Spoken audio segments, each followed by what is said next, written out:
Magluluto po tayo ng chicken caldereta at pasensya na po, di ko napakita sa inyo kung paano ako nag-umpisang magluto ng bawang at sibuyas. Ayan, dahil mag-isa tayo dito sa bahay, kaya all-in-one tayo. Tayo nagluluto, tayo rin ang nagbe-video. Pwede naman yan. So, ang bawang po natin dito ay 8 piraso at 2 medium size na onions. At talagang pakagisa po natin yan katulad niyan. At maglalagay po tayo ng 1.2 kg of chicken. Pwede rin po 1 kilo, kaya lang nasobrahan po yung ating manok. Kaya ang sukat po nito ay 1.2 kg. So ilalagay na po natin yung ating mga chicken. Iba-brown po natin ito, both side.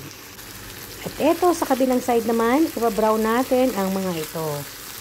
Medyo mahirap din mag-video habang nagluluto. Ayan, struggle is real. Pero kakayanin natin yan. So, babalik na rin po natin lahat ang ating mga manok.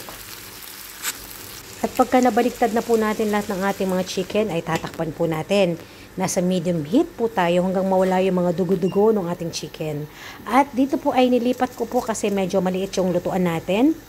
So, nilipat ko po sa medyo malalim at ililipat po natin o itatawid natin yung mga chicken sa ating malalim na lutuan or kaserola.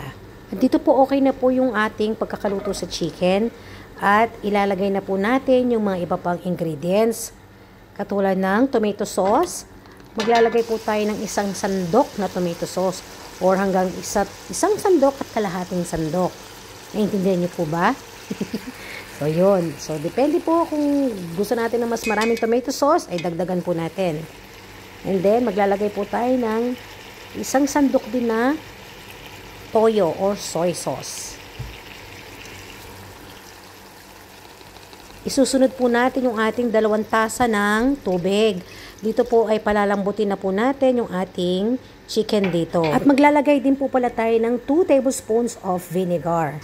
At pagkalagay po ng vinegar ay wag po natin haluin. Hayaan natin kumulo ng kumulo bago natin tatakpan ito. At dito po ay palalambutin na po natin yung ating chicken ng mga 30 minutes sa medium heat or hanggang lumambot yung ating manok dito. At pagkakulong-kulo na po ito ay itatakpan or tatakpan na po natin ito.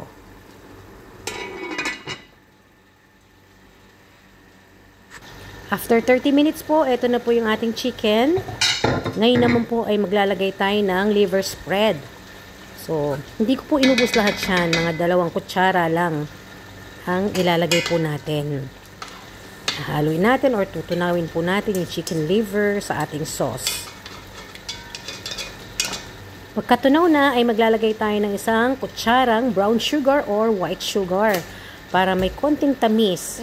Or kung ayaw natin ng may konting tamis, pwede natin skip. At dito po, gusto ko po ay medyo saucy yung ating caldereta.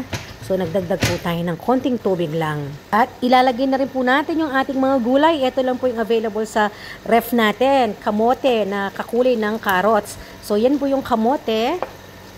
At yung susunod po ay ang carrots. Ayan po yung carrots. Tatakpan po natin ulit ito hanggang lumambot yung ating mga nilagay na gulay.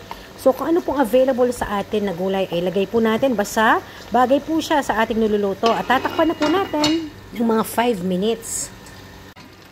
After 5 minutes po ay maglalagay po tayo ng tabasco. Dahil wala po tayong sili or siling labuyo, maglalagay na lang tayo ng konting tabasco para may konting anghang ang caldereta.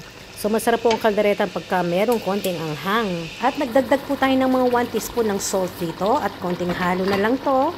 At luto na po yung ating chicken caldereta. At maglalagay din po tayo ng onion leeks para mas maganda yung kulay ng ating caldereta, diba? Nakapagluto na rin po ako dati ng caldereta pero baka yung gamit natin. Beef caldereta overload at ilalagay ko po sa description below yung ating full video doon para panoodin nyo rin kung meron kayong time. So again po, maraming salamat sa panonood nyo at hanggang sa ulitin. God bless po!